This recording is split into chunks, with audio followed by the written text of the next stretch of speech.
ilmu kawan. Belajar bergerak berbagi untuk negeri, guru penggerak majukan pendidikan. Guru penggerak menghamba pada murid, kreatif rancang pembelajaran. Hargai potensi, tingkatkan prestasi, lahirkan profil pelajar Pancasila. Belajar bergerak berbagi untuk negeri, kita menjalin kolaborasi. Belajar bergerak berbagi untuk negeri, demi bakti pada Ibu Pertiwi. Assalamualaikum warahmatullahi wabarakatuh.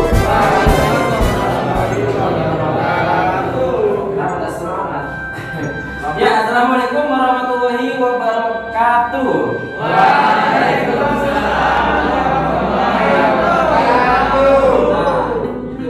Semangat ya. Apa kabarnya hari ini? Sehat-sehat ya? Sehat. Kemarin ikut semua vaksin. Bagaimana setelah vaksin?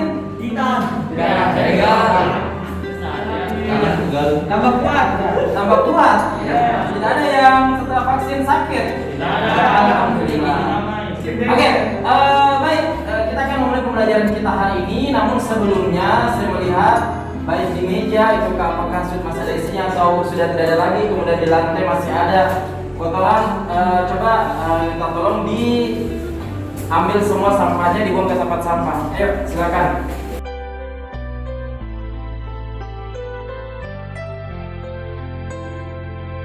Sebelum kita memulai pembelajaran hari ini, silakan satu orang dari kalian memimpin doa di depan. Siapa yang bersedia? Oke, silakan.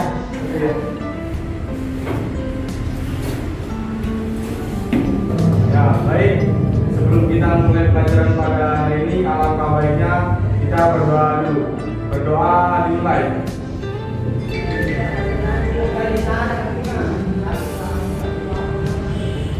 Doa selesai. Sebelumnya, saya mau mengecek kehadiran terlebih dahulu. Ya, Abdul Rashidin hadir. Abdillah hadir. Andi Rehan masih sakit ya? Nanti kalau misalnya besok masih sakit, kita jemput bersama ya. Oke, yang akan kita pelajari hari ini yaitu terkait tentang korosi. Ya, ini merupakan lanjutan pembelajaran kemarin yang telah kita bersama lalui. Ya, adapun kompetensi dasar, ya, yaitu 35 menganalisis fakta-fakta yang mempengaruhi terjadinya korosi dan cara mengatasinya. Kemudian 45 mengajukan gagasan untuk mencegah dan mengatasi terjadinya korosi.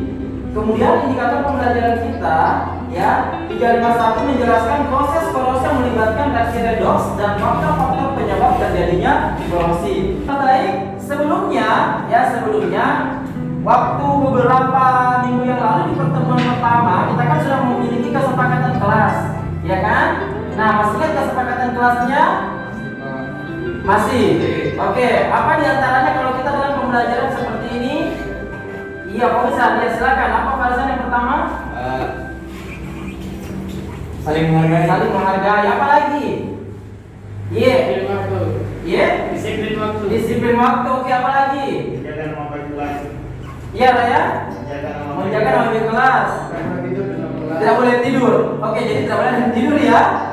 Yang lagi tidak membuat keributan saat PBM. ya, tidak membuat keributan saat PBM. Oke, dan sebagainya. Jadi ya kita harus tetap mengikuti kesepakatan kelas yang pernah kita buat bersama. Oke, baik. Untuk pembelajaran korosi ini tentunya kita harus terlebih dahulu mengetahui ya apa yang telah kita pelajari sebelumnya. Ya, tentunya tentang mengenai masalah sel elektrokimia. Di antara kalian, apakah yang ada masih ingat apa itu sel elektrokimia? Mardi? Sel elektrokimia adalah tempat berlangsungnya reaksi kimia kimia sehingga menghasilkan arus listrik atau karena adanya pengaruh arus listrik. Ya, jadi masih ada yang ingat ya? Yang lainnya masih ingat tidak? Masih ya? Oke, berarti tentang mengenai masalah sel elektrokimia ini tidak boleh kalian lupakan karena ada kaitannya nantinya dengan pembelajaran kita yaitu tentang korupsi. Baik ya? Adapun tujuan pembelajaran kita hari ini adalah melalui kajian literatur peserta didik dapat menjelaskan pengertian korupsi. Jadi nantinya kalian akan mengkaji literatur untuk mendapatkan pengertian dari korupsi. Nah, kemudian melalui tanya jawab peserta didik dapat menjelaskan faktor-faktor yang menyebabkan reaksi korupsi. Kemudian melalui KSE kesadaran diri menggunakan teknik bernafas dengan kesadaran penuh pada 3 menit awal pembelajaran dapat membangun suasana pembelajaran yang positif dan mempersiapkan murid untuk melakukan kegiatan pembelajaran selanjutnya. Baiklah, setelah Bapak menyampaikan tujuan pembelajaran, sebelum kita masuk ke materi kita terlebih dahulu teknik bernafas dengan kesadaran penuh. Nah, ini langkah-langkahnya. Ya, stop. Hentikan apa yang sedang lakukan, kemudian take a deep breath, tarik nafas dalam-dalam, kemudian observe, amati, ya, kemudian proses atau lanjutkan. Oke, sekarang dengarkan, ya. Sekarang dengarkan arahan yang Bapak berikan. Ya, kita mulai. Hentikan semua aktivitas, ya, hentikan semua aktivitas dan sekarang berkonsentrasi menghadap ke depan. Ya, menghadap ke depan, ya. Ke depan, arah depan. Oke, ke arah depan kalian. Nah, sekarang, ya, silakan bersandar dengan duduk tegak. Bersandar dan duduk tegak. Ya, bersandar dan duduk tegak. Iya, bagus. Nah, letakkan kedua tangan kalian di paha kalian. Nah, kemudian lemaskan tangan kalian. Rilekskan bahu kiri dan bahu kanan. Rilekskan bahu kiri dan bahu kanan. Nah, sekarang dibuka sedikit maskernya. Iya. Oke, letakkan ke bawah saja maskernya. Oke. Nah, kembalikan tangannya ke pahanya masing-masing, dirilekskan, ya. Rilekskan bahunya, ya, bahu kiri dan kanan, rilekskan bahu kiri dan kanan, duduk dalam keadaan tegak. Nah, sekarang secara perlahan-lahan silakan tutup mata kalian, ya, tutup mata kalian. Nah, tutup. Nah, sekarang tarik nafas, ya. Sadari nafas yang masuk. Rilekskan, kemudian perlahan-lahan dikeluarkan. Sadari nafas yang keluar dari hidung kalian. Rasakan, ya, rasakan kerileksan, ya. Nah, kemudian tarik nafas dalam-dalam. Rasakan udara segar yang masuk melalui hidung, ya. Kemudian keluarkan. Ya, keluarkan perlahan-lahan, ya. Iya, kemudian sekali lagi tarik nafas sedalam-dalamnya. Amati apa yang Anda rasakan pada tubuh Anda. Amati perut yang mengembang sebelum membuang nafas. Ya. Amati perut yang mengepes saat Anda mulai membuang nafas. Oke, rilekskan, ya, rilekskan. Sekali lagi, tarik nafas dalam-dalam. Rileks. Ya. Keluarkan secara perlahan-lahan. Nah, sudah, sekarang perlahan-lahan buka mata kalian. Ya, bagaimana perasaannya sekarang? Semangat sekali. Oke. Jadi sekarang bisa konsentrasi ya. Ya, baik anak-anak, ya. Setelah kita teknik bernafas dengan kesadaran penuh, sekarang coba ada yang ingin Bapak tampilkan. Pernah lihat emoji-emoji seperti ini? Pernah lihat? Nah, sekarang yang pertama ini gambar ini. Mau jawabnya silakan Panca. Ketawa. Tertawa. Ya. Berarti kalian tertawa begini bahagia atau sedih? Bahagia. Bahagia ya. Nah kemudian gambar yang kedua. Ya Azril. Bersedih. Bersedih. Iya kan bersedih. Bersedih. Kemudian yang ketiga. Ya silakan Bayu. Iya, betul. Gembira. Riang atau gembira. Oke. Nah, ada yang ingin saya tanyakan sama kalian. Mungkin Anda nanti bisa mewakili. Pernahkah temanmu mengalami keadaan emosi seperti gambar di samping? Ini gambar apa ini? Bahagia. Bahagia, senang ini? Sedih. Oke, ya. Nangis. Nah, pernahkah temanmu mengalami keadaan emosi seperti gambar di samping? Ya, ceritakanlah pengalaman yang pernah kalian lakukan pada temanmu yang sedang mengalami dua hal tersebut. Apa yang kalian lakukan kalau misalnya ada teman yang bahagia? Apa yang kalian lakukan kalau ada temannya yang sementara sedih? Sekarang yang sedih dulu deh, siapa yang bisa? Apa yang dilakukan? Terhadap teman yang sedih. Ya, silakan Satrio. Jadi apa yang harus kita lakukan terhadap teman yang sedih? Kita harus memberi semangatnya. Memberi semangat. Ada lagi? Itu saja. Yang lain, kalau misalnya temannya sedih, apa yang harus kita lakukan? Silakan Ryan. Berikan motivasi. Berikan motivasi. Apa lagi? Dihibur. Dihibur. Iya. Kalau apa lagi? Dan Makan. Ajak makan. Ya, jangan makan. Ya, diberikan motivasi, dihibur dan sebagainya. Nah sekarang, kalau bahagia, kalau temannya bahagia, apa yang kita lakukan terhadap teman tersebut kalau melihat dia bahagia? Ya silakan Panca. Ikut bahagia juga. Itu bahagia juga tentunya. Kalau ada teman saya bahagia, lebih merasa bahagia juga. Baiklah kita masuk ke materi kita, ya. Nah sebelumnya coba Ananda memperhatikan gambar berikut. Gambar apa ini? Gambar Fauzan. Apel sedang membusuk. Apel yang sudah membusuk. Kemudian yang kedua, gambar apa ini? Paku. Ya silakan Irvi. Berkarat. Paku berkarat. Nah, kira-kira menurut kalian yang kalian ketahui, apa penyebabnya ini apel yang membusuk seperti ini, kemudian barang-barang terbuat dari besi ini berkarat? Ada yang bisa? Silakan. karena terjadinya oksidasi. Terjadi oksidasi pada apel. Oke. Ada yang lain ya? Silakan Mardi. Faktor lingkungan. Ah? Lingkungan. Faktor lingkungan. Ya, kenapa lingkungan? Kalau hujan, Hujan, oke. semakin berkarat. Semakin berkarat. Oke, berarti bisa dikata pengaruh air ya? Iya. Oke, bagus ya. Bagus. Sudah ada tadi bilang karena oksidasi, mengalami oksidasi, ada yang karena faktor air hujan misalnya. Ya kan? Oke, nanti kalian kaji lebih mendalam ya. Baik anak-anak, sebelum kalian berdiskusi, Bapak bagikan terlebih dahulu LKPD-nya ya.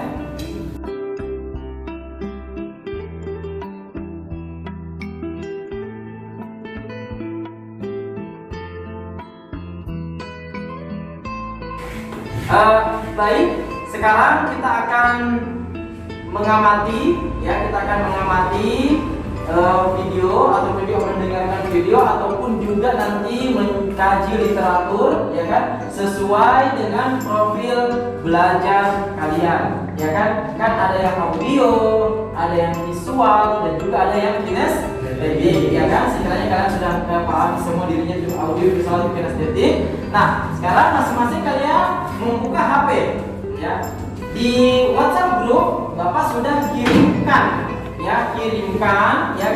materi di dalamnya.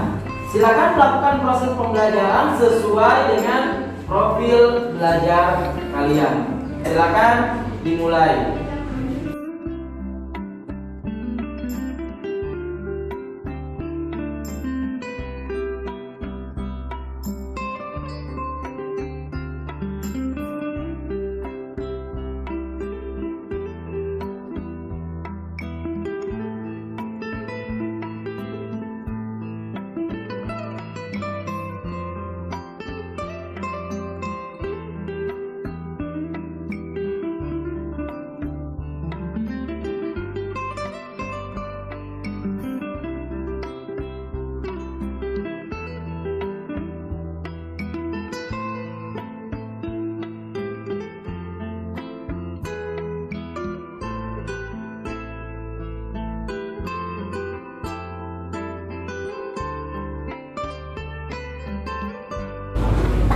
Baiklah, anak-anak, tadi kalian sudah berdiskusi, ya, berdiskusi kelompok. Sekarang kita berdiskusi kelas, ya. Saya minta tanggapan, respon kalian terkait apa yang telah kalian diskusikan, baik itu mengenai masalah pengertian, terus mengenai masalah penyebab dan juga pencegahan terkait korosi. Oke. Nah, sekarang yang pertama tentang pengertian korosi. Ada yang bisa menjawab? Oke. Jadi hasil pengamatan saya dari video tersebut adalah pengertian korosi adalah kehancuran atau kerusakan sebuah material diakibatkan karena reaksi kimia di sekitar lingkungan. Oke, terima kasih. Nanti silakan. Ada lagi yang lain? Oke, silakan. Irgi. Korosi merupakan elektrokimia di mana logam mengalami oksidasi, sedangkan oksigen atau udara mengalami reduksi. Oke, terima kasih ya. Baik, kita berikan aplaus pada Joe.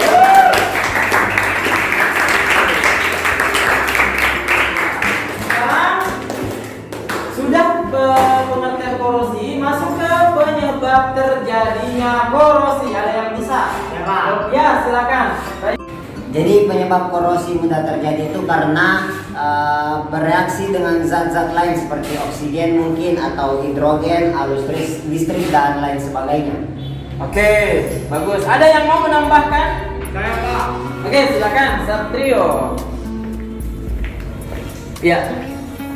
Mungkin saya akan menambahkan sedikit tentang penyebabnya korosi terjadi, Ya. yaitu bisa terjadi internal dan eksternal. Oke. Adapun yang internal itu bisa disebabkan karena bahannya itu sendiri, misalnya struktur bahan dan bentuk bahan. Dan sedangkan eksternal, kalau eksternal itu disebabkan oleh lingkungan sekitar, misalnya pencemaran udara, kelembapan atau keberadaan zat kimia. Oke, bagus, kita berikan aplaus. Jadi intinya bahwa penyebab korosi itu ada dua, yaitu air dan udara, baik melalui eksternal dan internal, ya kan? Nah, sekarang tentang cara pencegahan korosi, ada yang bisa? Saya Pak. Oke, silakan Azril. Diri. Jadi korosi bisa dicegah dengan beberapa cara, di antara lain satu dengan cara pengecatan. Jadi dengan cara pengecatan ini mengecat benda-benda yang mudah berkarat itu bisa menghentikan kontak langsung antara lingkungan seperti contohnya air maupun udara dan juga sinar matahari terhadap benda yang mudah berkarat. Oke, bagus. Dan yang kedua Pak, ada pelumuran dengan oli atau gemuk. Sama Pak pengertiannya. Dengan cara kita melumuri oli terhadap benda yang mudah berkarat itu menghentikan kontak langsung antara benda tersebut dengan lingkungannya Pak. Contoh yang dilumuri oli biasanya supaya tidak berkarat. Besi dan juga rantai. Oke, bagus. Ya, cuma itu. Iya Pak. Oke, cukup dua ya. Ada yang mau menambahkan? Saya Pak. Oke, silakan Pras. Pertama, pencegahannya itu melapisi logam dengan logam lain. Oke, terima kasih. Berikan aplaus.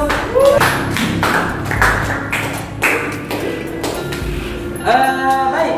Nah, tadi kita sama-sama sudah membahas tentang pengertian korosi, kemudian faktor-faktor yang menyebabkan korosi serta cara pencegahan korosi. Ya. Baik, sekarang coba kita simak berikut video yang akan Bapak tampilkan. Ya.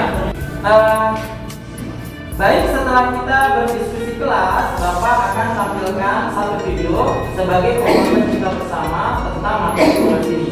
Silakan disimak.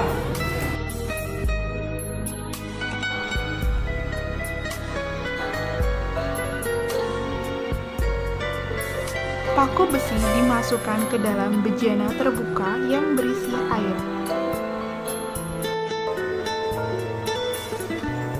Beberapa saat kemudian akan terjadi reaksi reduksi oksidasi pada besi. Oke, itulah tadi video yang sudah Bapak tampilkan sebagai penguatan kita untuk lebih memahami tentang korosi. Nah, sekarang Bapak berikan waktu 10 menit untuk silakan mengerjakan tugas yang ada dalam LKPD, ya.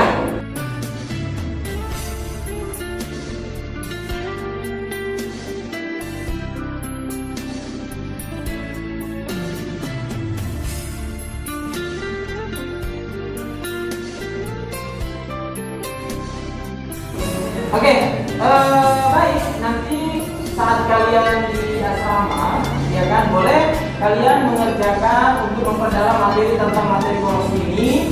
Boleh kalian membuat suatu gambar, ya kan, membuat suatu gambar terkait dengan mengenai masalah korosi. Kemudian kalian menggunakan jari kalian, jadi melukis dengan jari, ya kan. Dan yang kedua, kalian boleh membentuk beberapa kelompok untuk membuat bercerita, ya kan, bercerita tentang masalah korosi, ya, masalah korosi. Nah, nanti kalian bentuk grup, kemudian buat suatu naskah skenario tentang korosi, ya. Jadi dibuat semacam storytelling, ya kan. Nah itu. Nah, untuk tugas yang dapat kalian kerja secara mandiri, yaitu kalian boleh nanti membuat artikel rangkuman dari korosi ini, ya kan, apakah berbentuk video, ataukah nanti kalian membuat poster, ataukah membuat kota konsep, ya. Silakan sesuai dengan profil belajar kalian. Baik, sebelum kita menutup pembelajaran kita hari ini, ada baiknya kita menyimpulkan apa yang sudah kita dapatkan di hari ini terkait materi korosi. Ada dari kalian, saya minta 3 orang untuk memberikan kesimpulan. Oke, silakan, Wilder.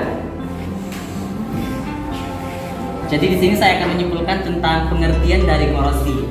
Korosi atau perkaratan adalah suatu reaksi redoks di antara logam dan faktor lingkungannya seperti air dan juga oksigen. Oke, bagus ya. Bagus. Oke, sekarang ada lagi yang bisa menyimpulkan?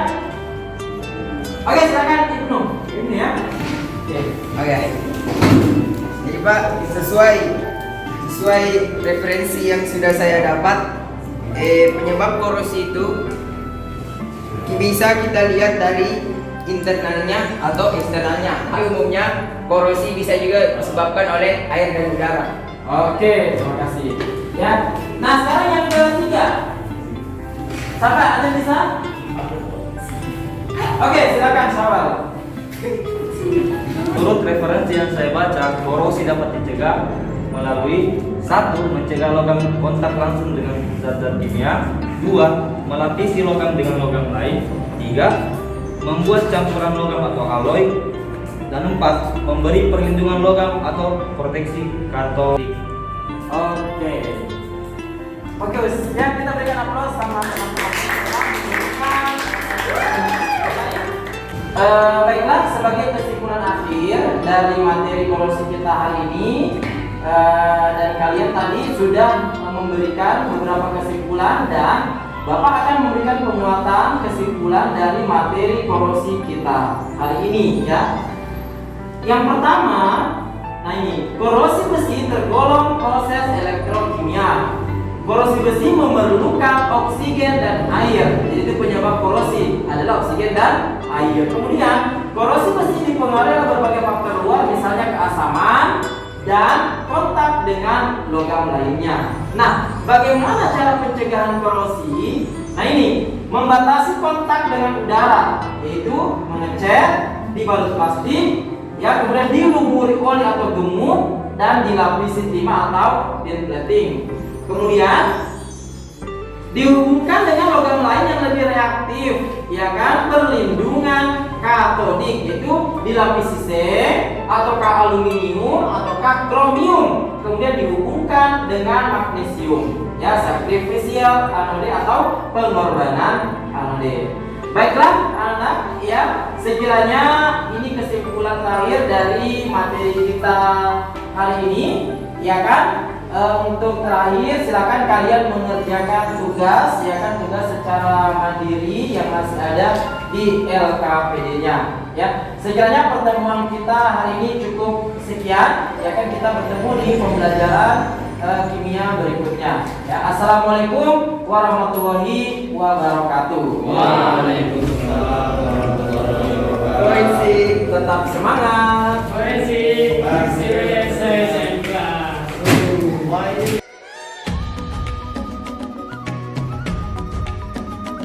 Setiap anak lahir dengan keunikannya masing-masing. Seorang pendidik memiliki kewajiban untuk memastikan bahwa setiap anak mendapatkan kesempatan yang sama untuk belajar dengan cara terbaik yang sesuai untuk mereka.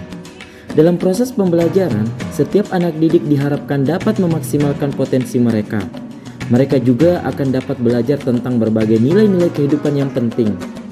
Nilai-nilai tentang indahnya perbedaan, menghargai, makna baru dari kesuksesan, kekuatan diri, kesempatan yang setara, kemerdekaan belajar, dan berbagai nilai penting lainnya yang akan berkontribusi terhadap perkembangan diri mereka secara lebih holistik atau utuh. Anak didik juga perlu mengembangkan aspek sosial dan emosionalnya. Berbagai hasil penelitian menunjukkan bahwa kompetensi sosial emosional berperan penting dalam keberhasilan akademik maupun kehidupan seseorang. Sebagai pendidik yang berinteraksi dengan murid dan orang dewasa di lingkungan sekolah, seorang pendidik seharusnya dapat menciptakan pembelajaran yang dapat mengeksplor semua potensi anak didik dan juga mengembangkan aspek sosial emosionalnya melalui perencanaan pembelajaran yang berpihak pada murid. Langkah pertama yang saya lakukan untuk memulai aksi saya ini adalah menerapkan di kelas dengan memulai membuat RPP berdiferensiasi sebagai rencana pembelajaran saya. Di mana dalam RPP berdiferensi saya tersebut, saya membuat pemetaan terhadap peserta didik melalui minat, kesiapan belajar, dan profil belajar peserta didik. Dalam RPP berdiferensiasi yang saya buat, juga saya menerapkan teknik KSE di kelas saya. Saya memfasilitasi pembelajaran peserta didik dengan melakukan teknik KSE, misalnya menerapkan teknik stop sebelum pembelajaran supaya peserta didik dan guru berlatih konsentrasi diri. Langkah kedua adalah mensosialisasikan kepada rekan sekerja saya dalam komunitas praktisi yang sudah saya bentuk. Saya juga menerapkan banyak teknik seperti mendengarkan, mengamati, dan mengumpulkan literatur dengan tujuan peserta didik melakukan review atas apa yang telah mereka lakukan selama bekerja sama ataupun berkolaborasi dengan teman satu kelompoknya. Apersepsi, matching, menjawab pertanyaan, berdiskusi, mengadakan refleksi, dan lain sebagainya. Selain itu, saya juga menerapkan KSE dalam memahami materi korosi dengan tujuan mengidentifikasi dari kekuatan, minat, atau hal positif lain yang mereka miliki. Semua saya lakukan untuk merangsang anak tertarik untuk belajar tanpa ada tekanan dan kebosanan. Setelah melakukan pembelajaran berdiferensiasi dan menerapkan pembelajaran sosial dan emosional di kelas, peserta didik tampak lebih bersemangat belajar, semakin memahami potensi yang ada pada diri mereka. Peserta didik juga semakin dapat mengatasi masalahnya dengan lebih tenang. Mereka sudah dapat mengendalikan diri dan mengelola emosi. Peserta didik lebih terbuka di dalam mengungkapkan perasaannya. Bahkan dari penerapan pembelajaran berdiferensiasi, peserta didik sangat menikmati proses pembelajaran. Saat dikelompokkan dengan teman-teman satu kelompok, peserta didik saya tuntut sesuai dengan kesiapan belajar mereka masing-masing. Dan pada saat melakukan aksi nyata, penerapan pembelajaran sosial dan emosional peserta didik tampak lebih aktif dalam menjawab pertanyaan. Pengalaman saya, pengetahuan KSE ini membantu saya untuk menciptakan kelas yang kreatif dan semangat. Seperti halnya tujuan dari pendidikan adalah menjadikan anak menjadi well-being. Pembelajaran yang saya dapatkan dari pelaksanaan aksi nyata di modul ini, saya dapat merasakan sangat terkelolanya peserta didik dalam melakukan proses pembelajaran. Peserta didik mulai mampu untuk mengelola kelas yang kreatif dan bersemangat, mau mendengar pendapat orang lain. Dan peserta didik melakukan proses pembelajaran dengan sangat antusias. Saya dapat mengatakan seperti itu karena pengamatan dan hasil refleksi di akhir pembelajaran. Dengan penerapan RPP yang berdiferensiasi, memudahkan saya merancang pembelajaran yang menyenangkan dan berpihak pada murid. Hal yang menjadi kendala dalam penerapan pembelajaran berdiferensiasi dan penerapan pembelajaran sosial emosional adalah pembelajaran yang masih dilakukan tatap muka terbatas, sehingga peserta didik tidak lebih leluasa dalam berkolaborasi ketika bekerja dalam kelompok. Kedepannya yang perlu saya perbaiki adalah tetap menjalankan kesepakatan bersama yang sudah saya dan peserta didik sepakati bersama. Saya akan berusaha untuk merancang RPP berdiferensiasi dan yang mengandung teknik KSE secara maksimal. Serta penerapan teknik stop akan diupayakan untuk dilakukan dalam setiap pembelajaran.